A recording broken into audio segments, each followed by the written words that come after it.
I'm Victoria. This is my visual and verbal presentation. I know this is not the best setup, and I really hope my PowerPoint is not backwards the whole way for you guys, but we'll make this work. My presentation is on obesity and treatment options.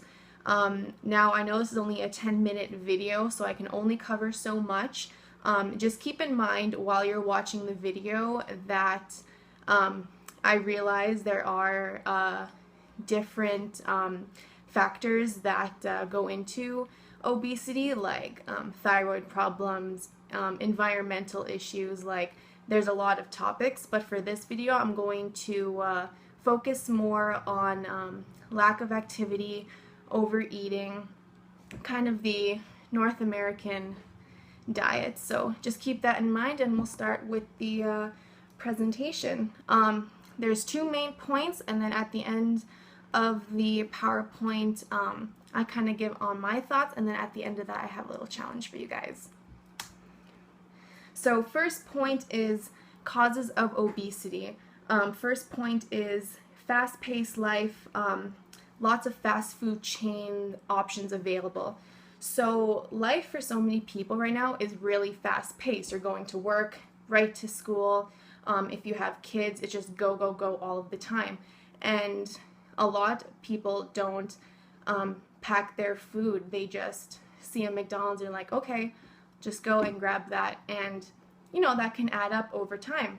What a lot of people don't realize is that these foods that they're eating that are so readily available are high caloric density with very little nutrition, and they're just not good for them. They're high in fats, sugars, salts, and doesn't keep you full long enough.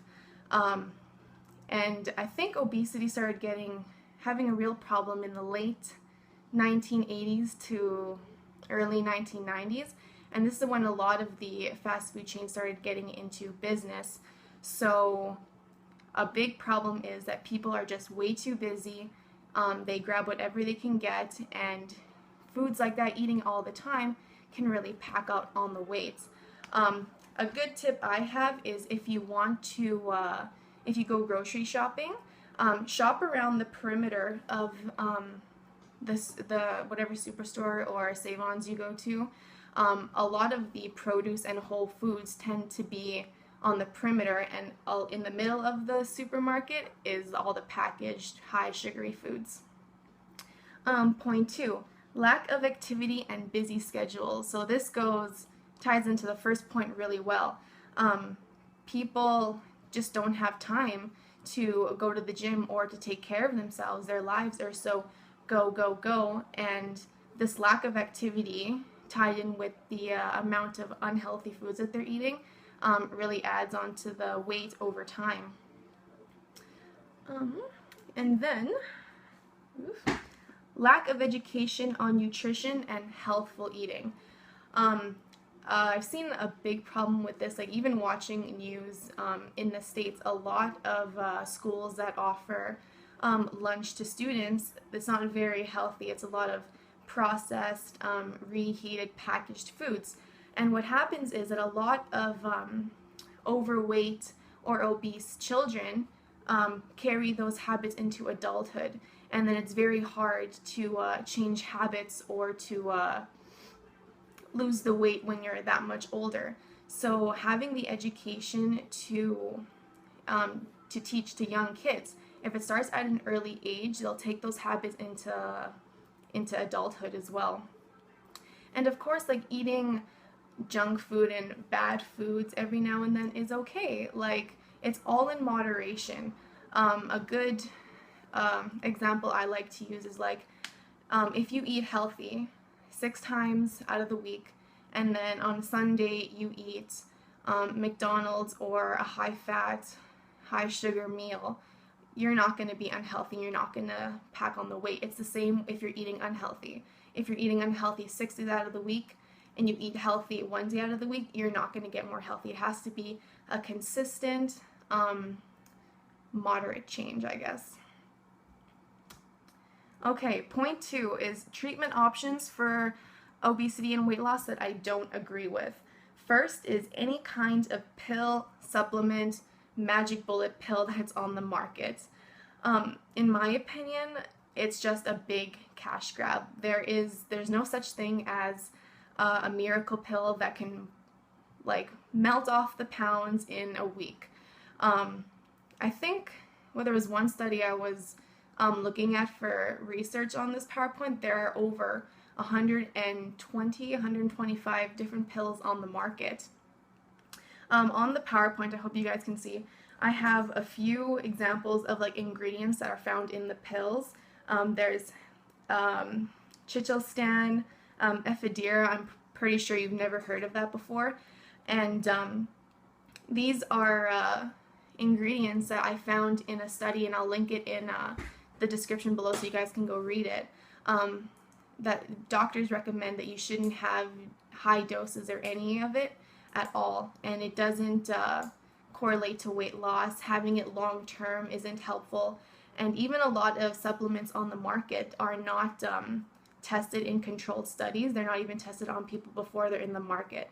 And the problem with this is a lot of these ingredients in these weight loss pills are not sure what's going to happen long term.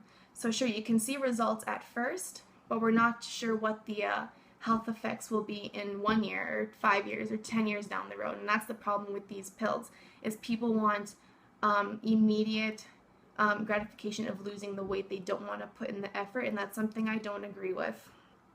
Even ingredients like ginseng and tea, which would be marketed as natural, don't even correlate with weight loss. I think it's in the study as well. Also, Jenny Craig and Weight Watchers. Now, this would be an okay place for it to start, but I also found on another website I'll link below is that Weight Watchers focuses on weight loss and not health. They kind of use a point system where it's like you can eat a certain amount of points in fruits and fats, I believe, and it puts the restraint on how many calories you're eating. It doesn't put the focus on like what are good foods to eat. I feel like it's an okay place to start, but for long term, it's not sustainable. The same thing goes with Jenny Craig. I believe that's the one where you can get food delivered to your door. And the problem that I think is with this is it doesn't put the responsibility on the person to go buy your own food, go cook the food. You're constantly getting people to deliver it for you, and it doesn't promote a lifestyle change. It's always you can eat the foods, you can lose weight as much as you want without changing your diet. And that's just not correct. If you do want to lose the weight healthy and in the right way, you do have to make some sacrifices with your diet. I feel like for people who want to start losing weight, using Jenny Craig and Weight Watchers is an okay place to start, but it's not going to work long term. And then point 3, what I think is good for long-lasting results. The best way to do it is to increase activity, increase the amount of healthy foods you're eating, to make sure you're eating enough. And it doesn't even have to be activity like going to the gym and lifting weights. That's not for everybody. I don't care if it's Zumba, biking, yoga, just whatever you do. Even adding in 30 minutes a day, twice a week, you'll start seeing a difference. Keep in mind, it takes time and consistency. You will not lose 10 pounds in a week. Like, it takes time and consistency to really shed off the weight and to keep it off. It's all about consistency. Limit certain foods. Like I said before in the first point, it's okay to have fast foods every now and then, but keep it in moderation with a healthy diet. And be more active. I mentioned this before. 30 minutes a day, twice a week, you'll start seeing results. And just make it a priority, too. I think that's what a lot of people don't realize nowadays, especially those suffering from obesity or are a little bit overweight, is it's hard to want to keep going when you're not seeing the results right away. Okay, so learning activity slash a challenge I have for you. Um, to track your activity levels and your meals on an app like MyFitnessPal for 3 days. I think I wrote it down, but I can't show you guys because I'm filming with my phone. I think my streak for tracking is 141 days. So I think you guys can do 3.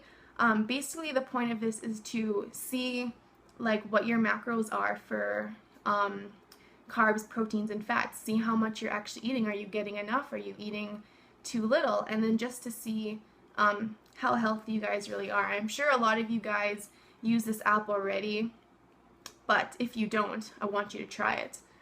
So those are my thoughts on obesity and treatment options. I think a more, especially just for the topic that I was talking about, a more natural, consistent way of losing the weight would be better. But yeah, I would love to hear what you guys think as well if you want to comment on my video, and I've enjoyed watching your guys' videos too, so thanks for watching.